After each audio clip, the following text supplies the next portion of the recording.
My name is Matt. I work with a variety of, hold on. I was like, you're probably gonna have to talk Do you want louder. mask or no mask? That's fine. I'm good. Loud. I work with a variety of freelance sites, Maroon's Rock and Streamer, sometimes Gamer and others. Cool. But for this one, this will be on Niche's partner site, Niche.com. So I came up with some questions ahead of time. Okay. Some are based off what Ken and I were talking about yesterday. Cool. So, but it was originally the first question, what got you into voice acting? I started in theater. Voice acting was never really a thought until a friend of mine had come to me and said, "Hey, we're gonna do this thing on Tumblr, and we're gonna voice some characters." And I had no clue what she meant. And when we did it, I realized that I could use my acting, kind of my singing training, to really do something different with my acting. I'd always been so self-conscious about looks. So being able to do something without being seen was like, oh, let me see what this is like. So I started going to conventions outside of my cosplay stuff that I was already doing. And I went to a couple panels, I met with some actors, and I kind of met the right people, and the bug bit me, and 10 years later, here I am. So, yeah. So it was the physical presence aspect. Yeah, really it was. I mean, when you're bigger, or you don't really you get told all the time, like, hey, like, you don't really fit this character type, even though you sing it well, act it well, whatever. People always tend to kind of pass you off because you don't look it. So voice acting was a way for me to do what I loved and be characters without having to worry about people judging me for my weight or anything like that.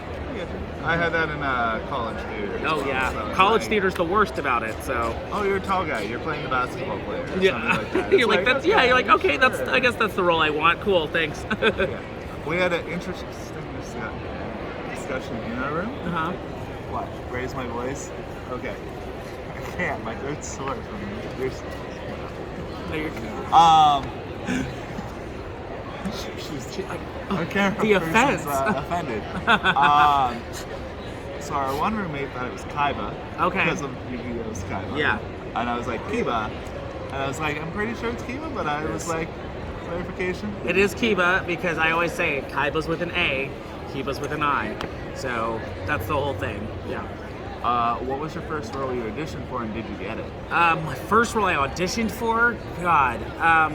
My first ever voice acting role, I actually did audition for it, and I booked it. It was for this like web comic series called Love Games, and I auditioned for this character named Boku Temagawa, and I didn't think I was gonna get it because I was like, it's an original project, I'm just starting out, whatever, and I actually did get it.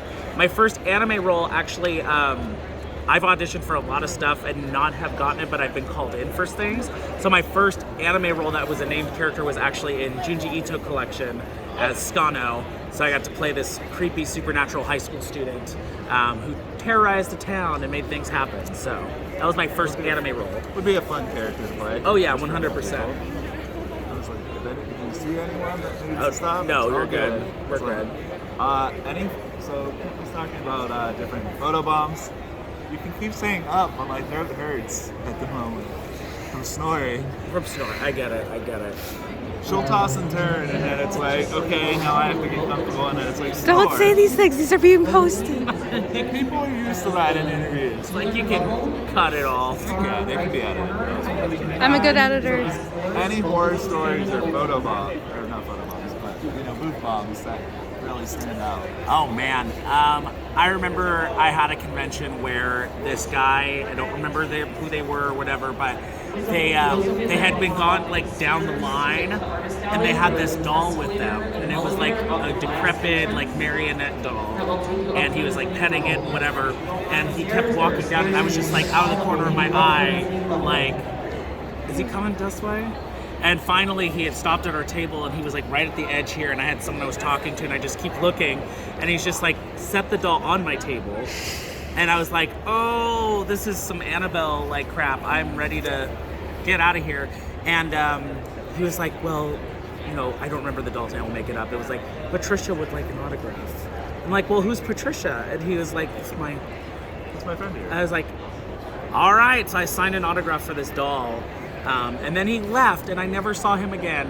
And I'm pretty sure I have 13 years of bad luck now, so we'll see. Probably. What about the studio bombs? Oh, studio bombs. Oh my gosh. Booth bombs. Let me see.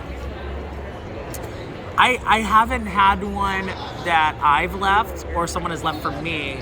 However, I have a moment where I was working with on Junji Ito. Actually, it was my first long session, and I was nervous because I was like, I don't want to mess it up.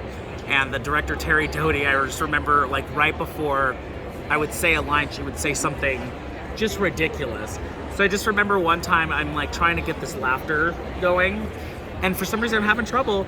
And she goes, it's like beep, beep, beep, and right before I start talking, she's like boobs at the top of her lungs, and I just started laughing. And she was like, see, there we go, we got it. And I was like, are you kidding? Like, why did you have to go and do that? You make me break character. But like, I don't really get the bombs. Because we work remotely now, so I don't get a chance to like hear anybody leave it before me or anything like that. But there's some really funny stuff we've done in the booth. So. That's what I was like, studio versus booth. I'm like, a lot of it's remote now. Yeah, I mean, honestly, a lot of it. I rarely get to see who's before me in any session now, so. That's what Kiba was saying too. Yeah. How some things are. It's like he's normally first, apparently. Yeah, I'm usually first too nowadays with some of the shows, so I don't get to hear anybody's stuff. No, it was fun. Yeah. If you weren't doing voice acting, what would you like to do? I mean, I'm a full-time drag performer, so I do that already. I have my pictures up here. Yeah, take a look. So I already do that full-time.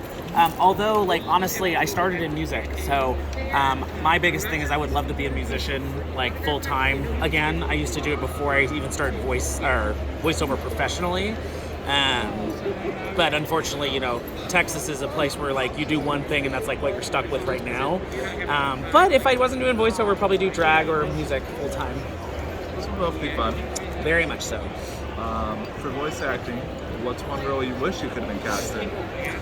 Obviously, like the big ones, like, you know, anything from Dragon Balls that's recurring, Deku. That's one of them is Deku. But I would say if I could have been cast in any role, and I wish I would have been, I wish I could have had the chance to be in, like Demon Slayer would be really cool.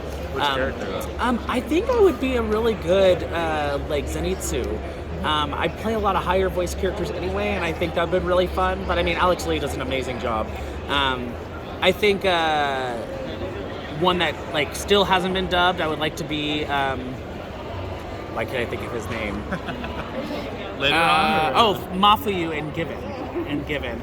That show is really, really close to my heart, and it hasn't been dubbed yet. And I'm hoping for the chance to be them in that because he sings, he's sensitive, and it's a very great love story. And I would kill to be in that part. So Should be a very interview leading. I mean, hey, you never know. If you're listening out there, for anyone who's casting that show, I'm here. Yeah. Who was your voice acting senpai? Like the person you draw the most like Inspiration from? I'm inspired by a lot of my colleagues. A lot of people I work with I grew up listening to, which is really surreal, you know, even like Kent and like Barry and Cynthia and John even. All of them I've listened to on various things, but I would say my biggest like person that I've been like, oh, they're so good as Greg Ayers. He's always been such an inspiration in like voice type. And so I got to meet him for the first time last year at a convention, and he came up to me and was like, I've heard your name around. It's like finally great to meet you. And I'm like, I'm losing my mind. And he's been really cool to me, and he's reached out to me on a lot of different things, like personally. And I just really think he's an amazing person. And he's a great symbol for the LGBT community. He's been in this business for a long time and has been so great at what he does. And I just think he's someone that I like really look up to. Yeah. I'm trying to remember if Greg's the one that does Gur or if that's Chris. That's Chris. Yeah. Because I know they're brothers. Yeah, they are brothers. Yeah. So. Because they've come to Ohayocon quite a bit. Yeah, so and that's why I was like surprised not to see Greg here, but yeah. That could have caused some chaos. Yeah, lots of chaos. It's how excited were you to work on the upcoming March project? Oh my gosh, you can blame Kent for that. I already talked to Chris from Gearbox to confirm the names, but I will not say the characters because they've not been formally announced yet. I'm gonna kill Kent and Barry. So I to say that working on something like that is something just unrivaled and incredible, because I grew up playing this said series, and for me, getting the call to be such a very instrumental character in this new story is just really, really cool. And so when I found out Ken and Barry were a part of it, and I directly affect those characters, I was like, oh, I have the power in my hands. But yeah, I've been trying to not say anything, but these two. I think the rule was if you're shown in a gameplay clip that you could. But we haven't done it, so I haven't. Yeah, I just pulled up the different footage yesterday to show Kennedy, and he's like, no, that's not. Yeah. I'm like, I have no way. Yeah. So, but yes, it was an amazing time working on it. So I had a great time. Yeah. Did you get that? Well. Pause. Alright, what's one obscure fact that fans or even just people in general want to know about you? I was in a boy band when I was 12, and I was in a boy band with Ross Lynch from Austin and Alley / Chilling Adventures of Sabrina, and we did a couple performances in Hollywood at Universal Studios City, Universal City Walk, yeah. So just a reminder that the mask mandate is a Columbus mandate that is important for you to follow. So again, masks up, including housekeeping. How many times was that said over the last day? Nothing. I just the first time I'm hearing it, so I was like, I don't know. But yes, I'm in a boy band with. What year was that? 2007. Yeah, ironically, I would have been in Universal around that time. I literally was on City Walk stage, right outside of. Was it that center walkway area, in the middle? It's before it branches out to either. Yeah. So when you enter, you go past all the restaurants, and then there's that. I want to say House of Blues is right next to it. I know Margaritaville's before. I think it's the stage is here, and then if you're on the stage, to the left is House of Blues. I think so. Yeah, and then I think there's not a movie theater or something right behind it, because I remember there always being movie posters right behind it. Because there was the surfboard area that everyone wanted to take pictures of, and then the movie theaters right when you come down the escalators. Yes, so we're right before the escalators. Yes. Okay, so exactly where you were. Oh, so you know my life before I even knew who you were. I love that. You've been stalking me. It's just research. It's just research, I promise. So you were talking about doing drag race. Yes. So favorite recreational activities could be this, or it could be something. Honestly, drag is a recreational activity, but it's become my full-time job at this point. But so I'd say now I love cooking. I love to cook. I wish I could do more of it. Because I'm so busy, I don't get to often. So when I get to, it's very relaxing and nice because I can just cook and kind of eat something healthier than fast food. So that's always nice. Is there any style you like? Oh gosh, I love to cook a lot of pasta.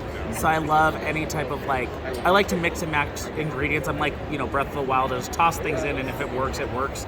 So I love cooking pasta. I love cooking things with a lot of different veggies. So just anything I can just throw in there. I do the same. Yeah. And if it's bad, I'll just eat it. We just eat it anyway. It's food. It's food. One voice actor you've always wanted to work with, and then a general actor you want to work with. Voice actor I've always wanted to work with. Oh gosh, because we all technically work with people, but I have not done a show with at all, and I would love to because we've known each other for quite a while. Is Zach Aguilar. We've known each other since 2016, 2015, and he works in the LA sphere, and then I work in here or in Texas, but technically we're in Genshin Impact together. Obviously he's the main character, but I don't count that because that's not the same. It's very different. So I would say Zach Aguilar would be a great person to work with and see after all these years for sure. And then a general actor, if I could meet Tom Holland and work with Tom Holland, done. Call it over. I would love to have yes. kind of even just a meet and greet, personal. Yes, that's what I'm talking about. I love it. Hello, friends. Hello. Hi.